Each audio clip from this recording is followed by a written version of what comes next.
पंकजं कलिमल प्रध्वंसिन श्रेयसे मूकं करोति वाचालं पंगुं लंघयते गिरिं यत्कृपातमहं वन्दे परमानन्दमाधवम्।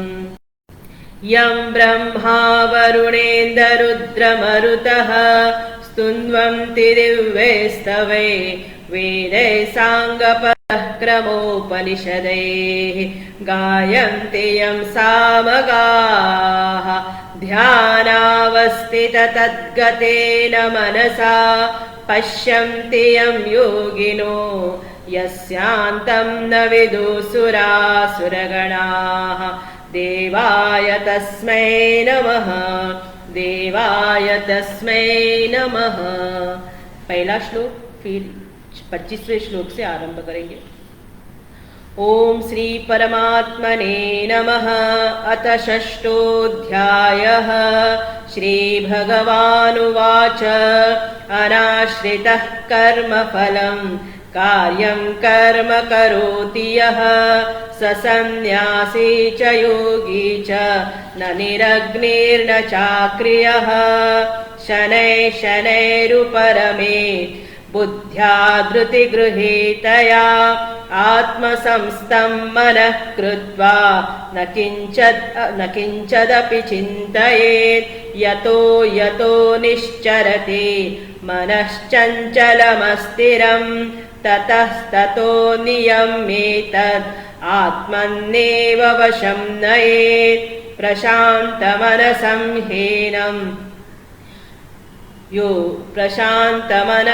ह्येनं योगिनं सुखमुत्तमम् उपैति शान्तरजसं ब्रह्मभूतमकल्मषं युञ्जन्नेवं सदात्मानं योगी विगतकल्मषः सुखेन ब्रह्म संस्पर्शम् अत्यन्तं सुखमश्नुते सर्वभूतस्थमात्मानं सर्वभूतानि चात्मनि ईक्षते योगयुक्तात्मा सर्वत्र समदर्शनः यो मां पश्यति सर्वत्र सर्वं च मयि पश्यति तस्याहं न प्रणश्यामि स च मे न प्रणश्यति सर्वभूतस्थितं यो मां भजत्येकमवस्थितः सर्वथा वर्तमानोऽपि स योगी मयि वर्तते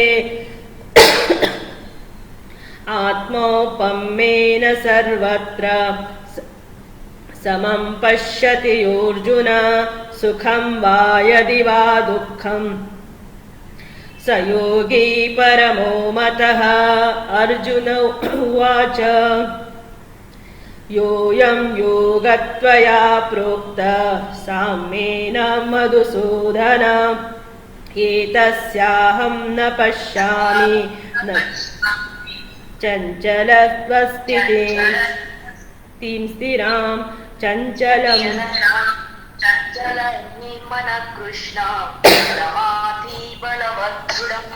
तस्याहं निग्रहं मन्ये वायोरिव सुदुष्करम्।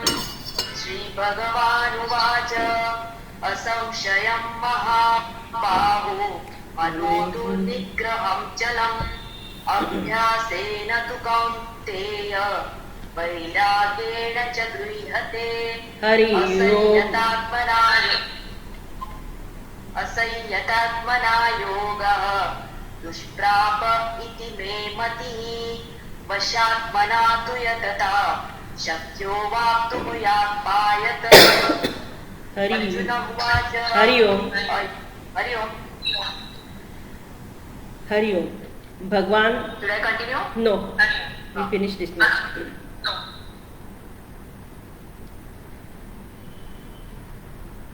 भगवान ने पूरा ध्यान योग बताने के पश्चात अर्जुन के मन में प्रश्न आया। क्या प्रश्न था अर्जुन का कि ये जो योग आपने बताया इसमें मुझे आपने बताया वो ठीक है, कोई गलत नहीं है ध्यान योग के बारे में, लेकिन मुझे इसमें स्थिरता की बात मैं नहीं देख पा रहा हूँ। क्यों नहीं देख पा रहा हूँ? एतस्याहं न पश्यामि चंचलत्वत् स्थितिम स्थिराम, क्योंकि मन कैसा है? चंचल है। तो अगले श्लोक में भगवान अर्जुन बता रहा है, चंचलम ही मन कृष्ण प्रमाथि बलवदृढ़ तस्याहं निग्रहं मन्ये वायुरीव सुदुष्करम। मन कैसा है? चंचल है। दूसरा प्रमाथी है, बलवत है और दृढ़म। ये चार चीजें अर्जुन बता रहा है। और दृष्टांत क्या दिया मन का? बोले वायु के जैसा है। वायु अमूर्त है, वैसा मन भी अमूर्त है, दिखता नहीं है। वायु जैसे, हवा जैसे सबको भा के लेके जाती है, सबका नाश करती है, पेड़ पौधे घर सब जब बाढ़ आती है तो वायु सबका नाश करती है। उसी प्रकार आप कह रहे कि ध्यान योग के द्वारा उस समत्व अवस्था को हम प्राप्त कर सकते हैं, उस आत्म स्थिति को हम प्राप्त कर सकते हैं। हाँ, श्रवण जब हो रहा है तब हमारा मन संयमित होता है। मनन के समय भी ठीक है, ध्यान के समय भी कुछ देर तक हमारा मन शांत होता है। लेकिन जैसे ही हम ध्यान अवस्था से बाहर आते हैं, जब व्यवहार हो रहा है, व्यवहार में वो स्थिति हम पाते नहीं हैं।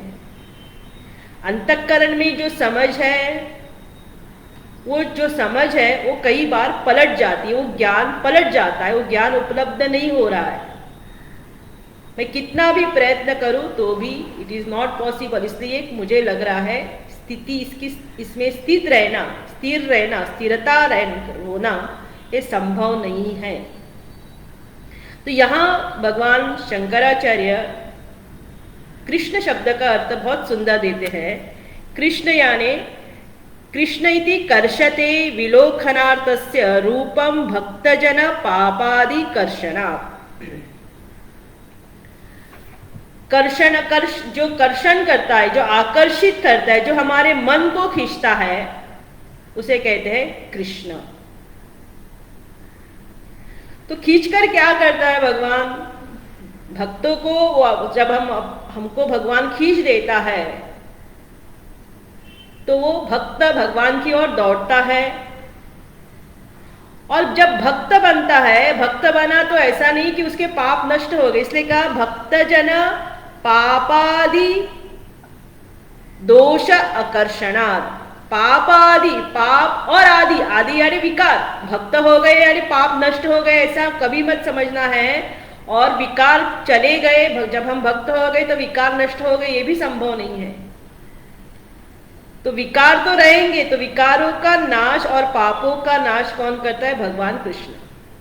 कृष्ण शब्द का है अर्थ है जो खींचता है। अच्छा, राम शब्द का अर्थ क्या होगा?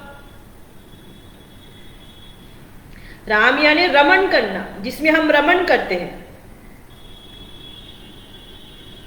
जहां महात्मा लोग, साधु महात्मा जिसमें रमण करते हैं, वो है राम। कृष्ण खींचता है हमारे मन को, और भगवान राम में हम रमण करते हैं, उस आत्मा में हम रमण करते हैं। जब हमको भगवान खींच लेता है तो उन दोषों का निवारण कौन करता है? तो शिव जी जो है, हमारे सारे जो दोष है, शिव यानी शुभ, तन्मे मन शिव संकल्पमस्तु, हमारे अंदर शुभता प्रदान करता है, अच्छे संकल्प मन में उत्पन्न करता है, तो उसका हो गया शिव। तो यहां भगवान शंकराचार्य ने कृष्ण शब्द का अर्थ दिया है। तो ये 3 अर्थ मैंने आपको बताए।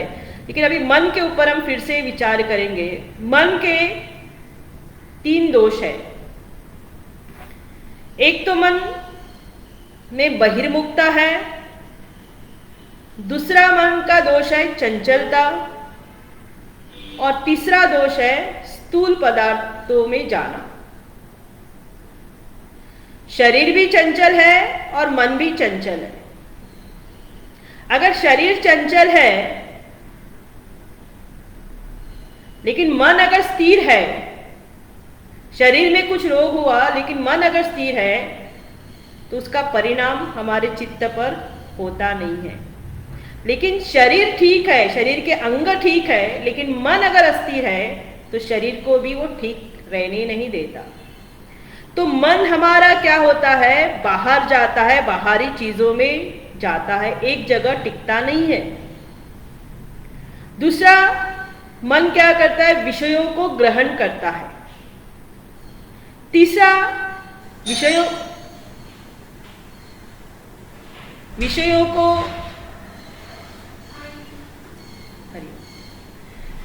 को ग्रहण करने के पश्चात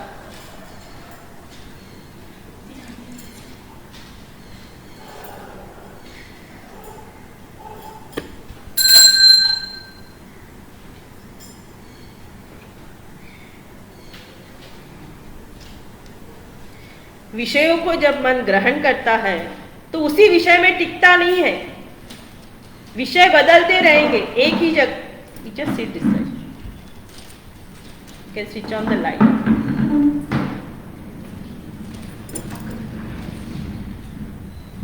विषयों में टिकता नहीं है, विषय बदलते रहते हैं। तो विषय की दृष्टि से मन में तीन वृत्तियां आती है। एक तो सात्विक वृत्ति आती है, राजसिक वृत्ति आएगी या तामसिक वृत्ति आएगी।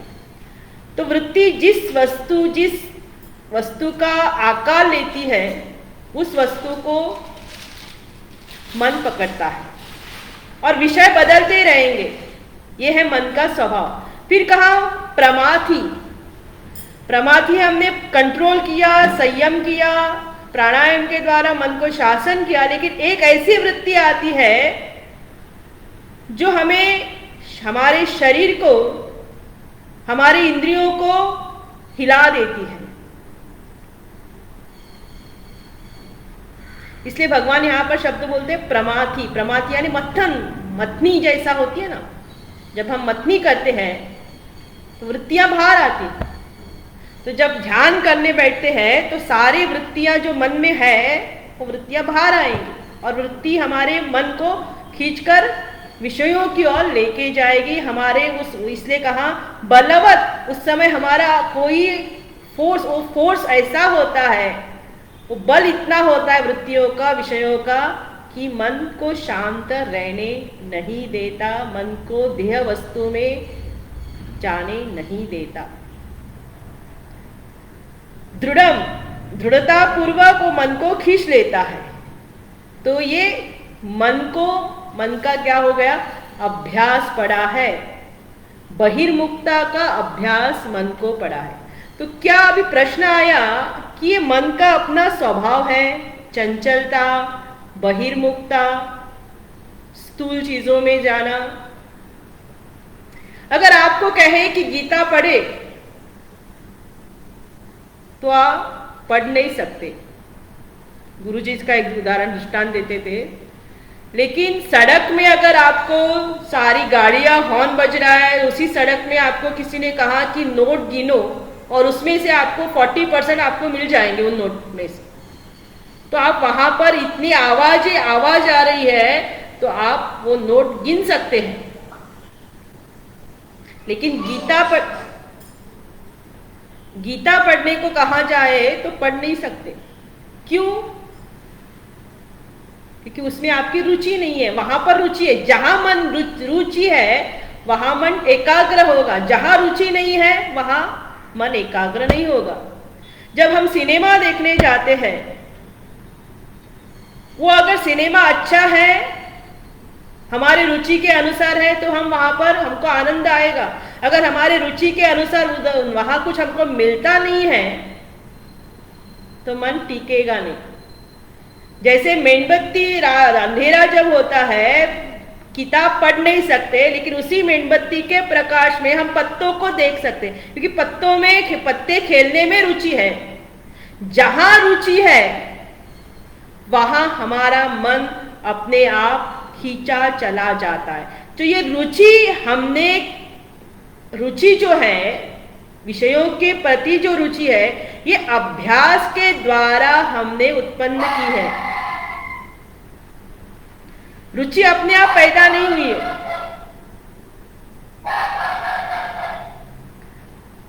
Please unmute yourself.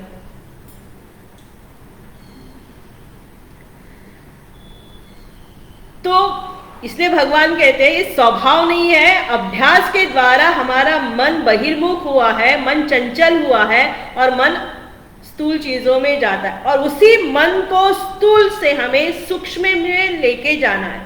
मन कैसे बना है? सात्विक अंश से बना है। मन का स्वभाव है शांत रहना, लेकिन अभ्यास के द्वारा हमने ये मन को चंचल बना दिया, और उसी अभ्यास से ही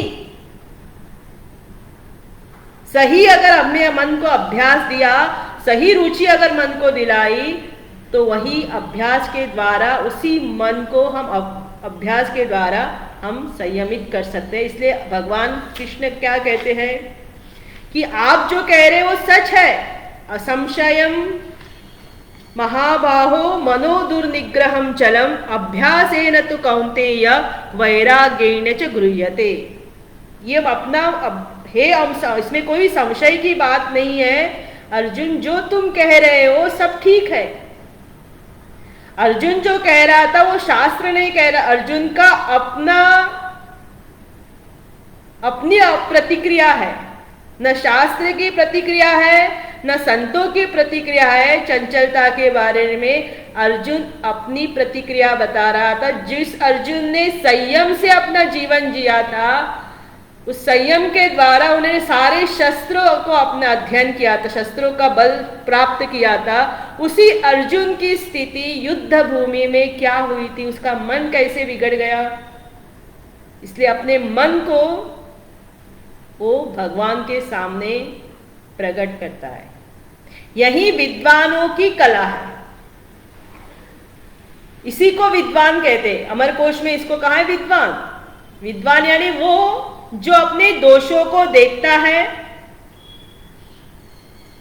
और देखने के पश्चात उन दोषों को सही व्यक्ति के सामने अपने दोषों को रखता है। जब हम अपने दोष दूसरों के सामने कि मेरे अंदर कमजोरी है, मेरे अंदर ये दोष है, जब हम किसी के सबके सामने नहीं करना है, गुरु के सामने, माता पिता जो हमारे योग्य है, जो हमें ज्ञान दे सकता है, उसके सामने जब अपने दोषों को प्रकट करते हैं तो हमारा मन उसी समय क्षण हल्का होता है। इसलिए अर्जुन, भगवान कहते हैं, भगवान ने अर्जुन को कहने का मौका दिया, बोलने का मौका दिया, उसको रोका नहीं। तो भगवान कहते हैं तुम जो कह रहे हो ठीक है, it is true that it is very difficult to control the mind. मन के ऊपर संयम करना बहुत कठिन है, निग्रह करना कठिन है, लेकिन हे महाबाहो,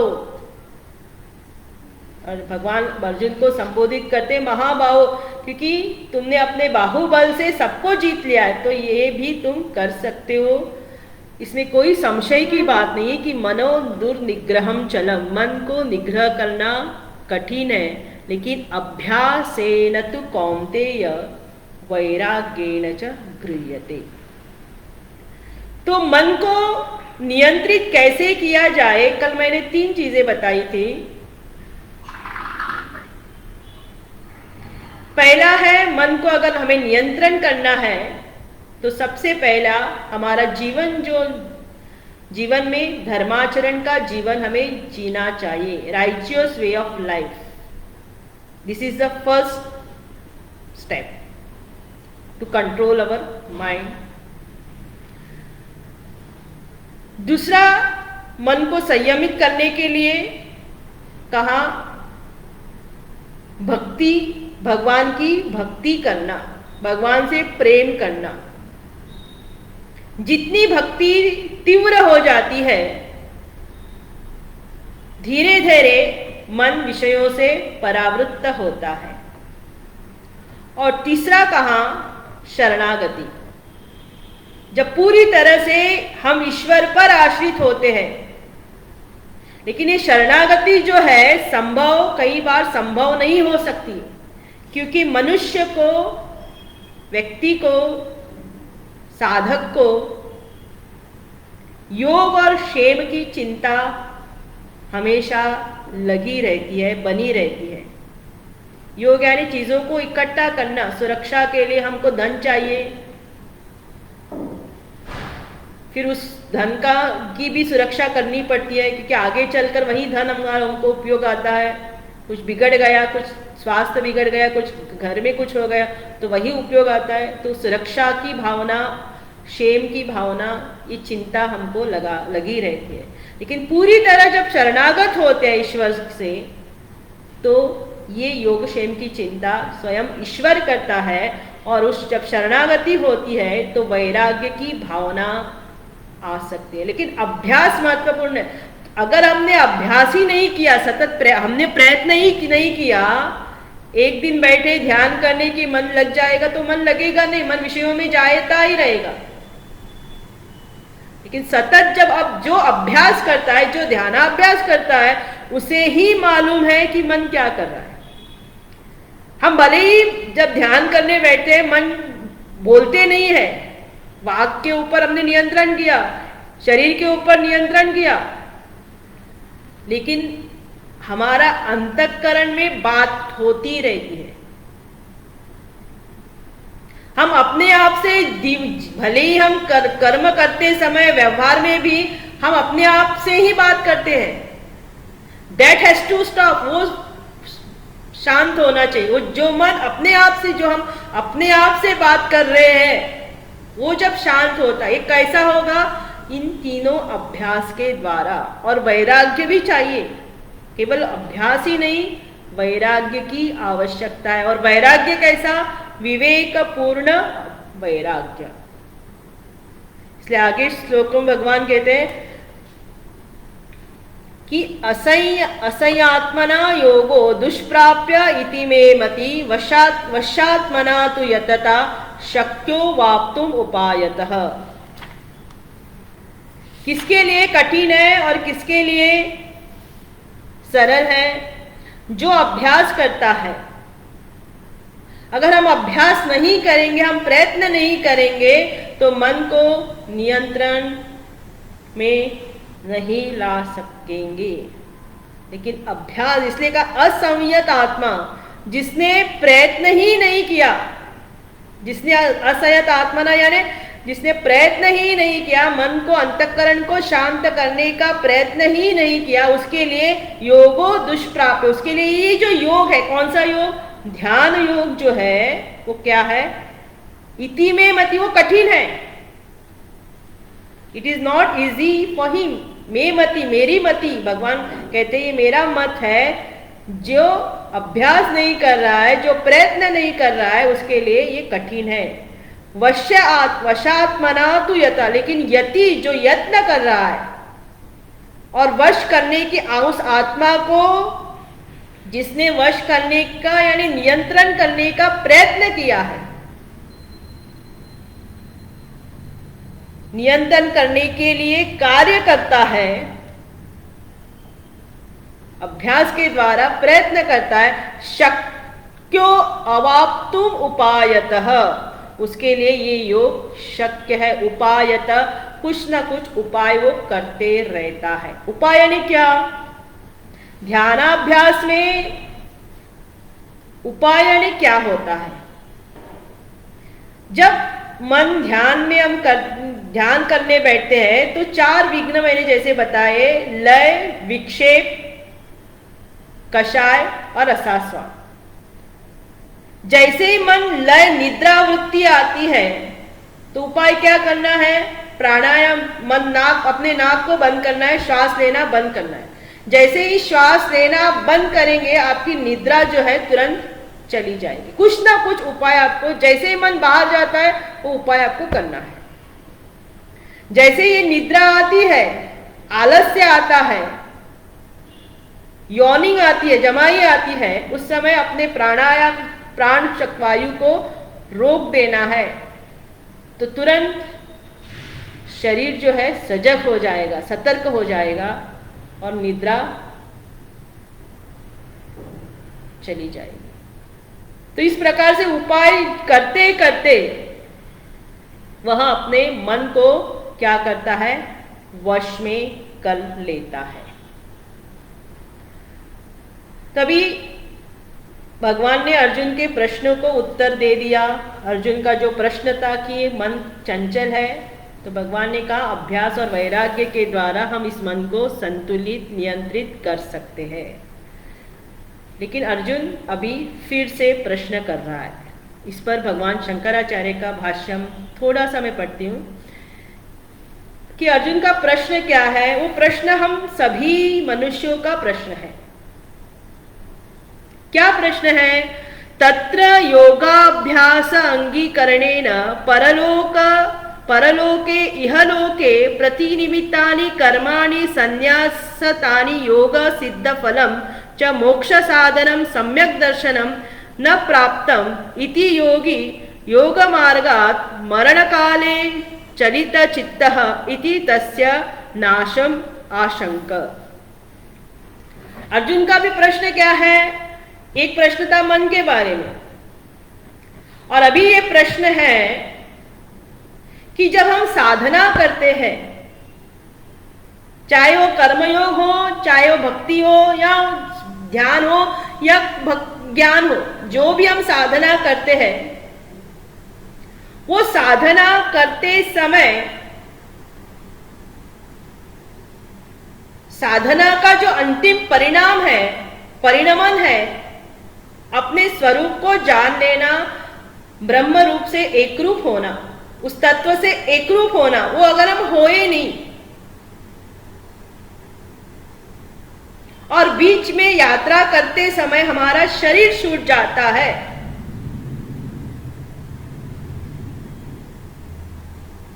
मार्ग पर चले हैं लेकिन डेस्टिनी तक पहुंचे नहीं, फिर उसकी गति क्या होगी, वो कहां जाएगा? कि मरने के पश्चात, मृत्यु के पश्चात वो कहां जा सकता है?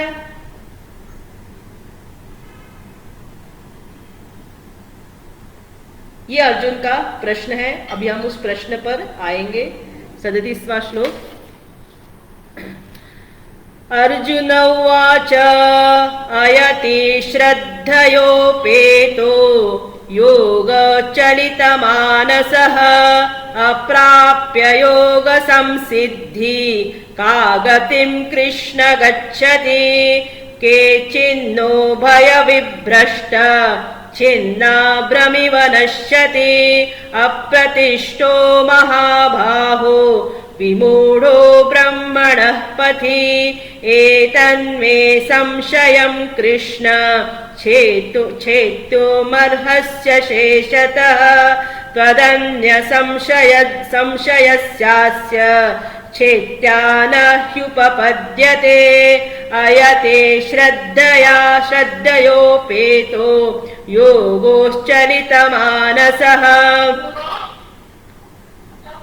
अप्राप्य योग संसिद्धिं का गति कृष्ण गच्छति केचिन्नो भयविभ्रष्ट छिन्नभ्रमिव नश्यति अप्रतिष्ठो महाबाहो विमूढो ब्रह्मणोपति एतन्मे संशयं कृष्ण छेतुर्मर्हस्य शेषतः त्वदन्य संशयस्यास्य छेत्या न ह्युपपद्यते। एक साथ अर्जुन ने 3 श्लोकों में प्रश्न किया। क्या प्रश्न है?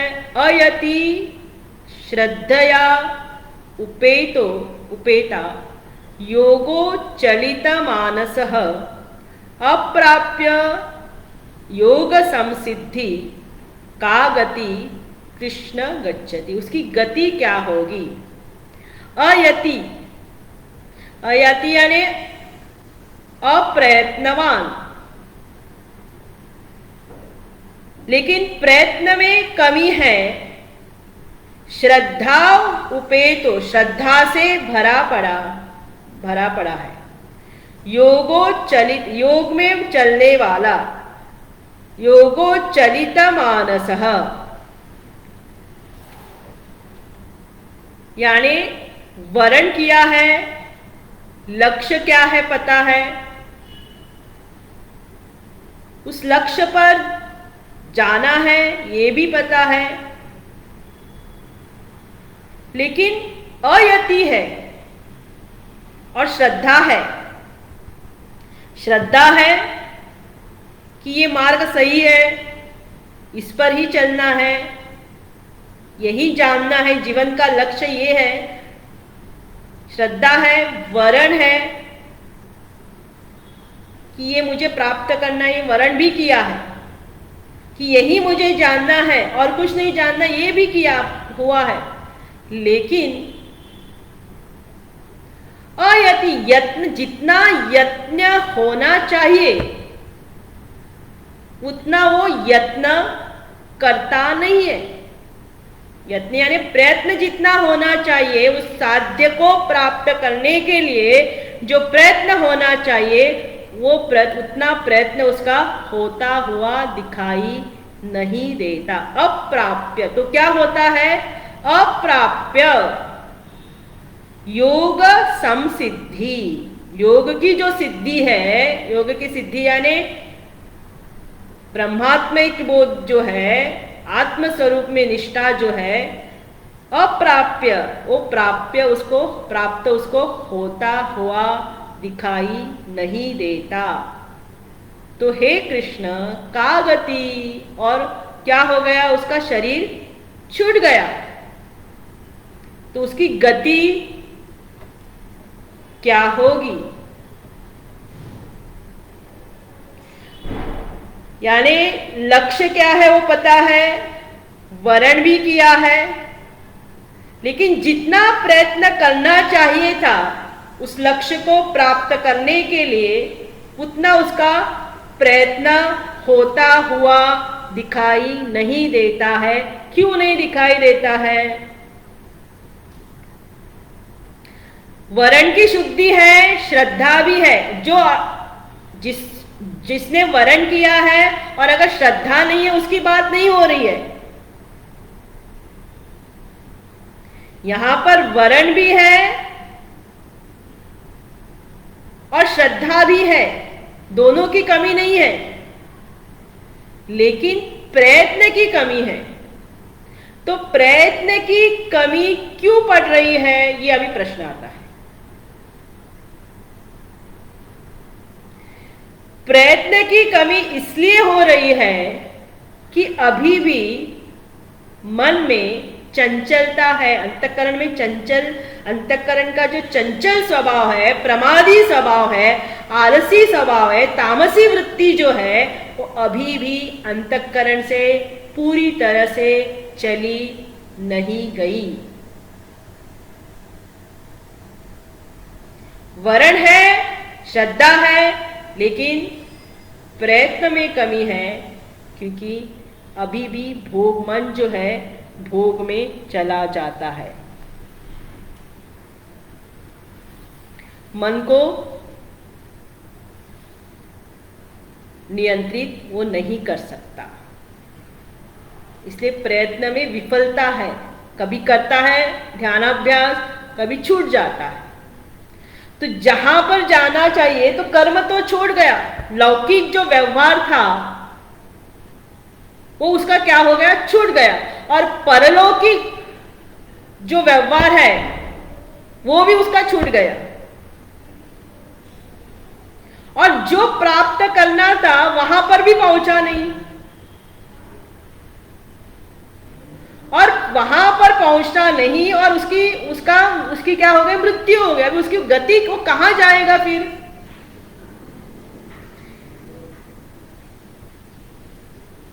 यहां पर भी जो मिलना चाहिए उसको प्राप्त नहीं है। मरने के पश्चात, मृत्यु के पश्चात जो लोक है, लोकांतर है, वहां पर भी वो जा नहीं सकता, क्योंकि उसने छोड़ दी, पहले ही त्याग किया है। इस मार्ग पर जब उसने इस मार्ग को अपनाया तो अन्य मार्गों का उसने क्या किया? त्याग किया।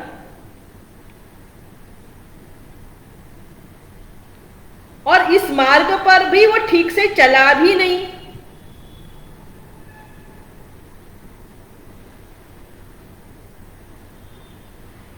और शरीर बीच में, यात्रा बीच में ही रुक गई।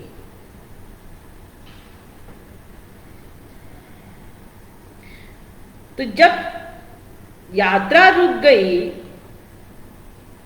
तो उसको परलोक का फल भी प्राप्त नहीं हुआ। परलोक का फल यानी स्वर्ग आदि जो भोग है वो भी नहीं मिला। और जहां पहुंचना चाहिए था वहां भी वो पहुंचा नहीं। तो कैसी अवस्था हो गई उसकी? वो कहां जाएगा?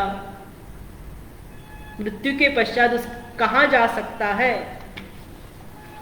क्योंकि मन कैसा है? प्रयत्न में विफलता हो गई। क्योंकि मन में अभी भी क्या है? भोग की वृत्ति होने के कारण साधना में जो गति होनी चाहिए, जो तीव्रता होनी चाहिए, जो अभ्यास का प्रयत्न होना चाहिए, वो कम होने के कारण उस लक्ष्य से विचलित हो गया। इसलिए कहा अयति। अभी आगे कहते हैं केचिन्नो उभय विभ्रष्ट छिन्न भ्रमिव नश्यति अप्रतिष्ठो महाभावो विमूढ़ो ब्रह्मणः पति। केचिन्नो जैसे कि उभय विभ्रष्ट, दोनों से भ्रष्ट हो गया हो। यहां पर परलोक भी सुधारा नहीं और जहां जाना चाहिए वहां पर भी पहुंचा नहीं, विभ्रष्ट हो गया। छिन्न भ्रमिव, उसका जो भ्रमिव यानी दोनों तरफ से वो क्या हो गया? भ्रष्ट हो गया। दोनों मार्ग से, दोनों पथ से भ्रष्ट हो गया। तो वो अप्रतिष्ठ, यह साधन मार्ग में आश्रय न लेने के कारण हे महाबाहो विमूढ़ो ब्रह्मणः पथि, वो विमूढ़ यानी वो भ्रष्ट हो गया, डेल्यूडेड हो गया। मति भ्रमित होने के कारण वो कहां जा सकता है? मोक्ष मार्ग पर जा रहा था, लेकिन साधना में उतनी तीव्रता न होने के कारण वो भी मार्ग छूट गया। इसलिए वो कहां जा सकता है? जैसे छिन्न भ्रमिव, अभ्रम यानी जैसे बादल आते हैं और बादल आने से लगता है कि अभी बारिश आएगी, लेकिन वो बादल क्या करते हैं? एकदम से हट जाते हैं। तो वैसे ही वो मार्ग पर चल रहा था, लेकिन प्रयत्न ठीक न होने के कारण, मन में चंचलता आने के कारण, मन में अनेक वृत्तियां आने के कारण उस मार्ग से वो फिर से भटक गया, फिर से वो विषयों में चला गया, भोग में चला गया। तो उसकी गति फिर क्या होगी शरीर छूटने के बाद? इसलिए ए तन में, ये मेरा क्या है? ए तन में मैं, मेरे मन में संशयम कृष्ण, हे कृष्ण मेरे मन में संशय आ रहा है कि इसकी गति क्या होगी। छेतुम अर्ह सशेषतः, मेरे संशय को आप क्या करो? नाश करो। अशेषतः, पूरी तरह से मेरे संशय का नाश करो। तदन्य संशयस्यास्य चेता न ह्युपपति, आपके थोड़ा ये दोनों तरफ से भ्रष्ट हुआ था, कौन सी दोनों तरफ से भ्रष्ट हुआ नहीं समझ में आया? मैं बताऊंगी। अभी तीनों श्लोकों का वर्णन करती हूँ, फिर बाद में हम डिटेल में जाएंगे। ये तन्मे संशयं कृष्ण छेत्युम अर्हस्येषतः त्वदन्य, आपके अलावा अन्य संशयस्यास्य, आपके अलावा कोई मेरे इस संशय को दूर नहीं कर सकता। और आप ये मत कहना कि आप इसके पास जाकर ये संशय दूर करो, आप ये करना, ये किताब पढ़ो, यहाँ पर उसका जवाब, किताब का आपको इसकी प्रश्न का उत्तर यहाँ मिलेगा। आप ही मुझे बताइए, इन प्रश्नों के उत्तर मुझे आप ही के द्वारा जानना है,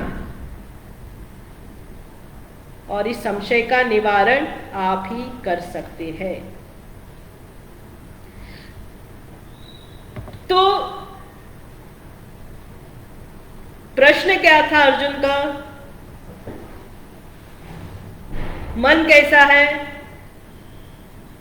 चंचल है। लेकिन भगवान ने क्या कहा? चंचल उसका स्वभाव नहीं है, लेकिन चंचलता का अभ्यास हमने जन्म जन्मांतर से चंचलता का स्वभाव डाला हुआ है, इसलिए मन चंचल बन गया। लेकिन ध्यानाभ्यास का अभ्यास हम करेंगे तो ये मन शांत हो सकता है। तो ध्यानाभ्यास से पहले विषय का वर्ण होना, चुना होना आवश्यक है। चाहे आप कर्म करते हो, भक्ति करते हो, या ज्ञान मार्ग पर हो, आपका जो भी मार्ग है, जब उस मार्ग पर आप चलते हैं, हम उस मार्ग पर जब चलते हैं,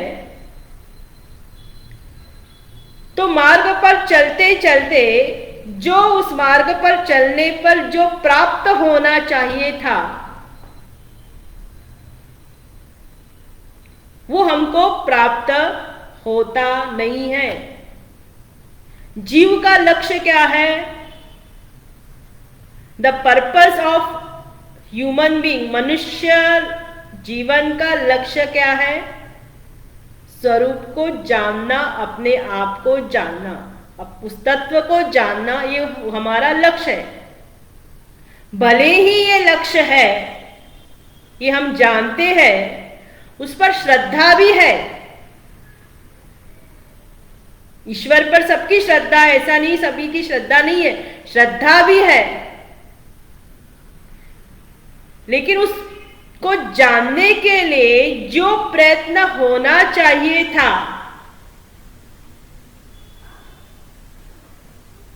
वो प्रयत्न उतना होता नहीं है।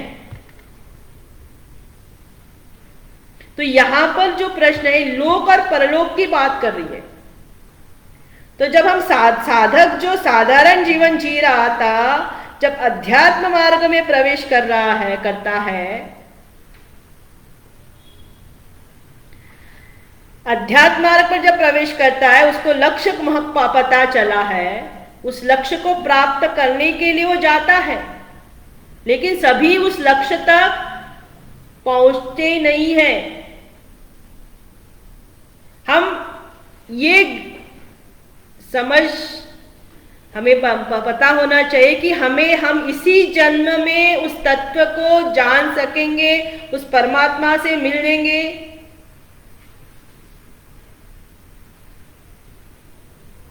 ये संभव नहीं हो सकता, क्योंकि उतना प्रयत्न होना चाहिए। इसलिए भगवान आगे कहता है अध्याय में, मनुष्याणाम सहस्रेषु कश्चित् यतति सिद्धये यततामपि सिद्धानाम कश्चिन् में। प्रयत्न कितने कर रहे हैं और कितने मुझे तत्वतः जान रहे हैं?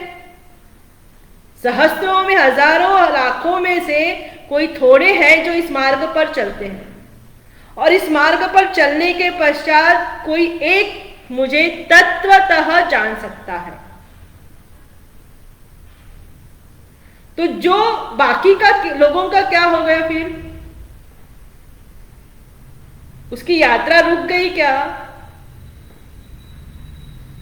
हम जब यहां पर इस मार्ग पर चलते तो हमने क्या किया? संन्यास मार्ग जब अपनाया, कर्म का हमने क्या किया? त्याग किया। तो कर्म के द्वारा हमें जो लोकों की प्राप्ति होनी चाहिए थी,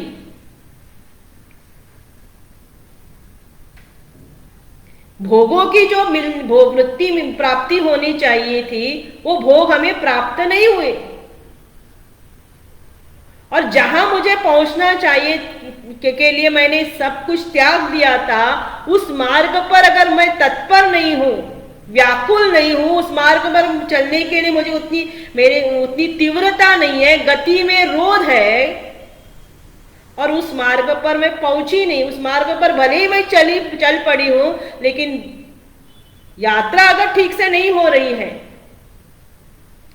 मन बार बार विषयों में जाता है, भोग वृत्ति अभी मन से चली नहीं गई है, साधना में करने में आलस्य वृत्ति आती है, कभी करते हैं कभी छूट जाता है साधना। तो ये आलस्य वृत्ति से हमारी साधना छूट जाती है, क्योंकि अभी भी विषयों वासना का जो प्रभाव है वो शांत नहीं हुआ है और शरीर छूट गया। तो लोकों की जो प्राप्ति, लोक यानी कौन से लोक? स्वर्ग लोक आदि, पितृलोक, एक है भूलोक, ये जहां पर हम अभी है उसे कहते हैं भूलोक, हमारे ऊपर है स्वर्गलोक, फिर पितृलोक, फिर देवताओं के लोक है, गोलोक है, साकेत लोक है, शिवलोक है, कैलाश है, ये सारे जो लोक है,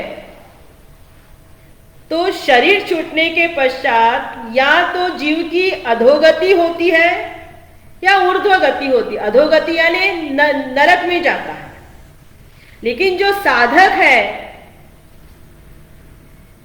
वो अधोगति में नहीं जाएगा,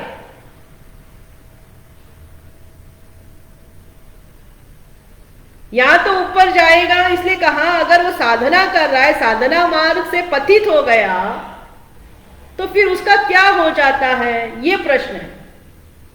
अभी कर्म तो छूट गया, क्योंकि कर्म के द्वारा हम स्वर्ग आदि प्राप्त कर सकते थे, वो तो छूट गया। अभी स्वर्गलोक भी छूट गया, अन्य लोकों भी उपासना के द्वारा हम अन्य लोकों में जा सकते थे, सालोक मुक्ति पा सकते, वो भी हमारी छूट गई, क्योंकि उपासना भी ठीक नहीं हुई, कि उपासना में तीव्रता नहीं है, गति नहीं है, तो वो भी छूट गया। तो जो लोक है वो भी प्राप्त नहीं हो गए, तो ना हम इधर के हैं ना उधर के हैं।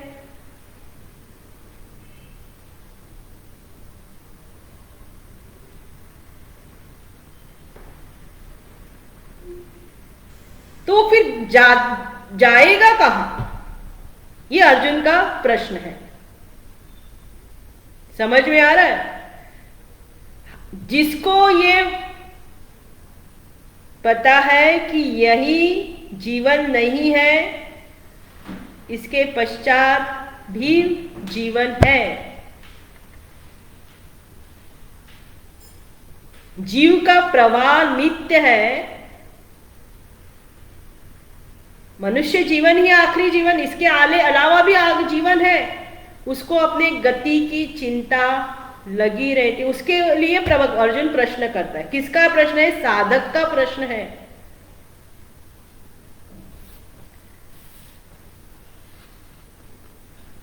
तो इस शरीर से हम सबको वो दर्शन, वो तत्व प्राप्त होगा, ये संभव नहीं है। तो लोक सुधारने के लिए हम पहले कर्म करते हैं, लोकांतर सुधारने के लिए। तो अगर वो जब हम इस मार्ग पर पहुंचते हैं तो कर्म भी छूट गया। तो मुझे जो प्राप्त करना था वो प्राप्त हुआ ही नहीं।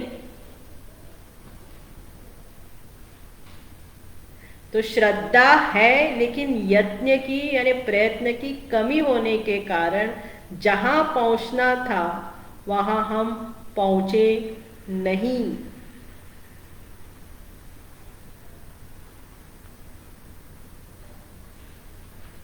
तो फिर हम कहां पर जाएंगे? मृत्यु के पश्चात उसकी गति क्या होगी?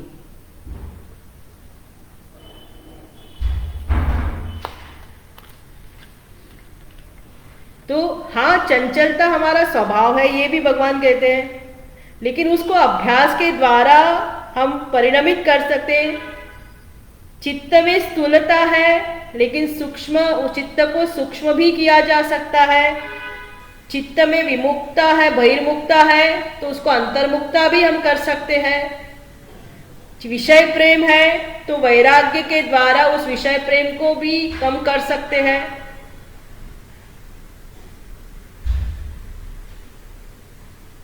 लेकिन अगर अभ्यास ही हम नहीं करें,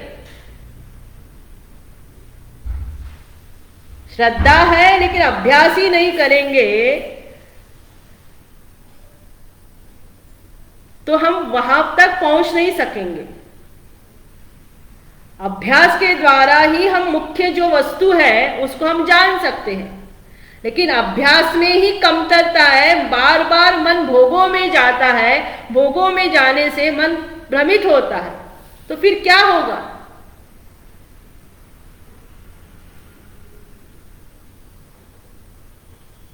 ये अर्जुन का प्रश्न है। इसे साधना के कारण जानबूझ के हम अपने आप को कर्म में लगाते हैं और कर्म को ठीक करके लोक परलोक को ठीक करने का प्रयत्न नहीं करें, तो फिर क्या होगा? लोक परलोक की बात हो रही है और दूसरी बात स्वरूप में निष्ठा की बात हो रही है।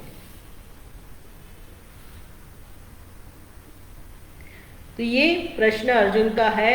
ये प्रश्न हमारे चित्त में भी आता है कि क्या हमारी गति होगी। इस संशय का अर्जुन कहता है कि आप मेरा छेदन करो, इसका नाश करो, कि फिर मैं कहाँ जाऊंगा। अभी भगवान इस प्रश्न का उत्तर देते हैं। क्या देते हैं? 7 श्लोकों में अभी भगवान उत्तर देते हैं और 46वें श्लोकों में भगवान हम सबको आदेश देते हैं। क्या है वो देखेंगे। श्री भगवानुवाच पार्थनैवेह नामुत्र विनाशस्तस्य विद्यते न हि कल्याणकृत् कश्चित् दुर्गति तात गच्छति। पार्थनैवेह नामुत्र विनाशस्तस्य विद्यते न हि कल्याणकृत् कश्चित् दुर्गतिं तात गच्छति।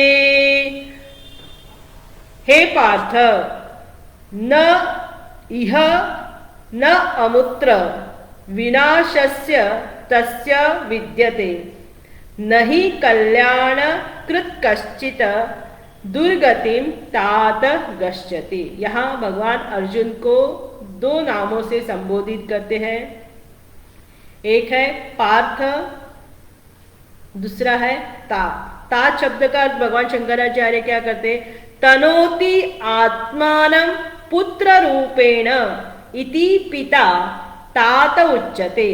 पिता एव पुत्र इति पुत्रः अपि तात उच्यते, शिष्यः अपि पुत्र उच्यते। तात यानी पिता को तात कहा जाता है। पिता अपने पुत्र को, जब पुत्र होता है तो वो अपने पुत्र जो है उसका जो पुत्र है अपना ही विस्तार कर रहा है, उस पुत्र यानी अपने पिता का ही विस्तार कर रहा है। तो उसी प्रकार शिष्य जो है वो क्या करता है, गुरु का विस्तार करता है। इसलिए भगवान कृष्ण यहां पर अर्जुन को क्या संबोधित कर रहे हैं, तात। न इह लोके न अमुत्र न परलोके। यह और अमुत्र, अमुत्र यानी परलोक, यह यानी यहां पर, अभी, और शरीर छूटने के पश्चात, विनाशस्य, उसका विनाश हो नहीं सकता। जो इस मार्ग पर चल रहा है, जो श्रद्धा पूर्वक भले ही वो अयति है, भले ही प्रयत्न में कमतरता है, कमजोरी है, बार बार विषयों में जाता है, विभ्रष्ट है, फिर भी उसका नाश संभव नहीं है, न यहां पर न परलोक में। नहीं कल्याण कृत कश्चित दुर्गति, उसकी दुर्गति नहीं हो सकती, उसका कल्याण ही होगा। अभी कल्याण यानी क्या,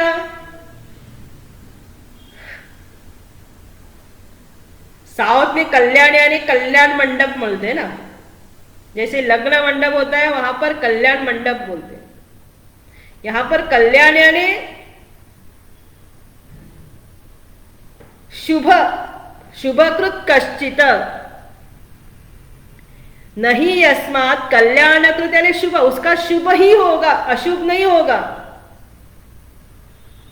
यानी जिस मार्ग पर वो जा रहा था, जहां पर उसकी यात्रा रुकी थी, वहीं से उसकी यात्रा प्रारंभ होगी, और यहां पर भी उसको वही सुख मिलेगा, और परलोक में भी उसको वही सुख की प्राप्ति होगी। आगे कहते हैं, प्राप्य पुण्यकृतां लोकान् उषित्वा शाश्वती समाः शुचीनां श्रीमतां घेहे योगो भ्रष्टो विजायते। प्राप्य पुण्यकृतां लोकान् उषित्वा शाश्वती समाः शुचीनां श्रीमतां घेहे योगो भ्रष्टो विजायते। प्राप्य शरीर छूटने के बाद, प्राप्य पुण्यकृतां लोकान्, वो पुण्य लोकों में शरीर छूटने के बाद, वो पुण्य लोकों में यानी जो ऊंचे लोक है वहां पर उषित्वा शाश्वती समा, वो वहां पर उसकी गति होगी। तो साधना के पथ पर श्रद्धा से मार्ग पर वो जा रहा था, श्रद्धा से युक्त हो रहा था, लेकिन मन में अभी भी भोगवृत्ति अगर बची है, वासना अभी भी शेष है, भले ही वरण हुआ है, तो शरीर छूटने के बाद वो पुण्य कृताम लोका, यो स्वर्ग लोक आदि लोकों में वो जाता है। स्वर्ग लोक में जाएगा, विष्णु लोक में जाएगा, या गोलोक में जाएगा। पुण्य जैसे उसके पुण्य है, तो पुण्य के कारण वो ऊंचे लोक में जाएगा, और वहां पर जो उसकी वासना थी, जो भोग की वासना थी, जो यहां पर उसको साधना करने में बार बार उस साधन मार्ग पर बाधा पहुंचाती थी, वो सारी भोग की वृत्ति उन लोकों में जाकर वो भोग वृत्ति तृप्त होती है।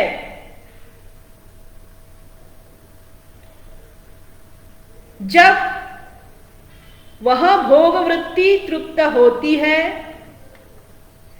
शुचीनां श्रीमतां गेहे योगो भ्रष्टो भी जाए। जो योग भ्रष्ट हुआ था उसको कहते हैं योग भ्रष्ट, यानी साधन कर रहा है, साधना में तीव्रता नहीं है लेकिन वरण शुद्धि है, वही चाहिए, लक्ष्य अभी भी वही है, तो शरीर छूटने के पश्चात वो अन्य लोकों में वो भोग की प्राप्ति करता है। उस पुण्य, जैसे उसके पुण्य का क्षय होता, उस पुण्य का क्षय होता है, फिर से उसको वहां से लौटना पड़ता है। कहां पर लौटना पड़ता है? इसी पृथ्वी धरातल पर लौटना पड़ता है। और कहां पर जन्म लेता है? सुचीनाम श्रीमताम गेहे।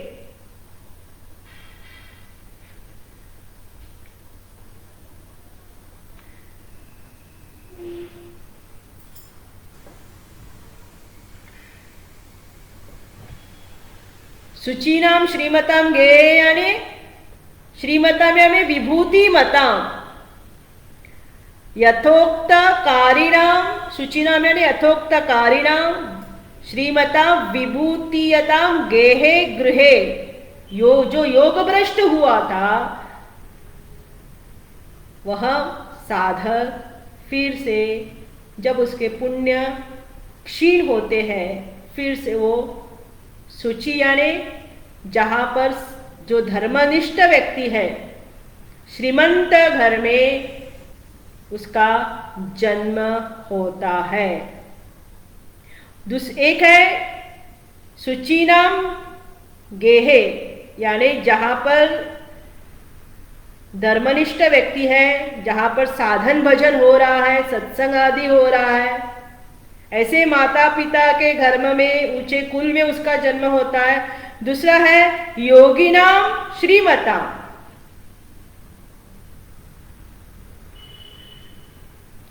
श्रीमताम यानी जन्मजात जो श्रीमंत है,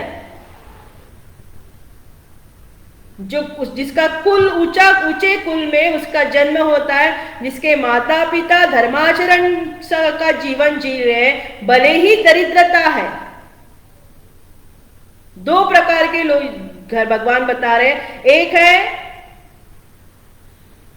कुल की ऊंचे कुल में धर्मनिष्ठ व्यक्ति पिता के घर में, दूसरा है कुल अच्छा है लेकिन दरिद्रता है, धर्माचरण है, सत्संग है लेकिन दरिद्रता है। दृष्टांत के लिए जैसे भगवान शंकराचार्य के माता पिता ऊंचे कुल के थे, धर्मनिष्ठ थे, लेकिन दरिद्रता थी, उतनी श्रीमंती नहीं थी, उतना वैभव नहीं था। ऐसे कुल में ये योग भ्रष्ट उसका जन्म होता है और जहां से उसने उसकी यात्रा रुकी थी वहीं से उसकी यात्रा प्रारंभ हो जाती है। तो यहाँ पर भगवान अर्जुन के प्रश्नों का उत्तर देते हैं कि तुम ये संशय मन से अपने मन से निकालो कि उसको सुख वो कहाँ जाता है, उसकी गति क्या होगी, उसको यहाँ पर भी और परलोक में भी उसकी गति अच्छी ही होगी। तो उसका आगे का सत्र हम कल देखेंगे। कल हमारा यज्ञ का आखिरी दिन है, तो जिसको गुरुदक्षिणा देनी है वो हमारे चिन्मय मिशन पणजी, चिन्मय सेवा ट्रस्ट पणजी बैंक अकाउंट में डाल सकते हैं, या जो आश्रम में आकर दे सकते हैं वो दे सकते हैं। और कल एकादशी भी है। पता नहीं भगवान की कृपा ऐसी है कि जब भी हमारा यज्ञ हो रहा है एकादशी की तिथि तो आती है। एन केन प्रकारेण एकादशी हमें मिलती है। हमारा यज्ञ तो हमेशा 1 तारीख से होता है 1 से 7 तारीख, लेकिन इस बार कुछ विघ्न के कारण यह यज्ञ पीछे आ गया। लेकिन भगवान की एकादशी के तिथि में हम यज्ञ की पूर्णाहुति करेंगे तो कल शाम 6 बजे, सवा 6 बजे, 6:10,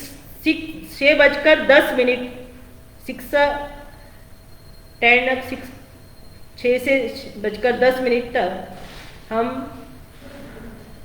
6:10 को विष्णु सहस्त्रनाम का पारायण करेंगे और फिर यज्ञ का प्रवचन होगा।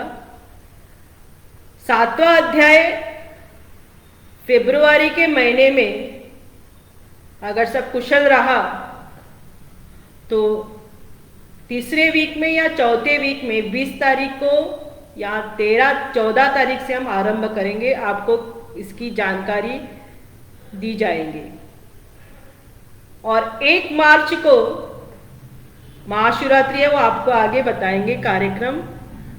और हमारे जो क्लासेस है, मंगल की क्लास वो होगी इस मंगलवार को। तो कल यज्ञ का आखिरी दिन है। अभी हम आरती करेंगे। प्लीज डू द आरती।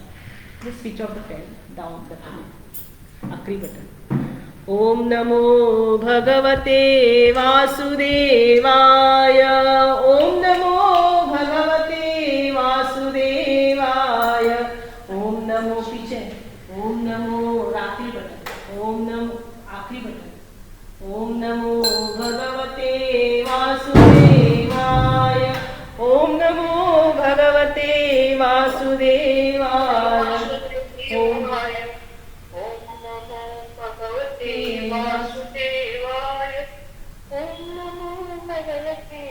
वासुदेवाय। वो प्रसाद ऊपर करके रखिए।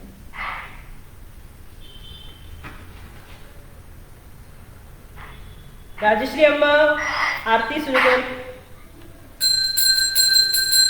राजश्री अम्मा, राजश्री अम्मा।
तस्मैतमनुभाति सर्वं तस्य भाषा सर्वमिदं विभाति। बोले सीता मैया की जय, श्री मोहन कृष्ण भगवान की जय, श्री सद्गुरुनाथ महाराज की जय। यहाँ पे आरती दिखा। ओम पूर्णमद पूर्णमिदं पूर्णात् पूर्णमुदच्यते पूर्णस्य पूर्णमादाय पूर्णमेवावशिष्यते। ओम शांति शांति शांति। हरि ओम श्री गुरुभ्यो नमः। हरि ओम हरि ओम हरि ओम मीनाक्षी। हरि ओम माता।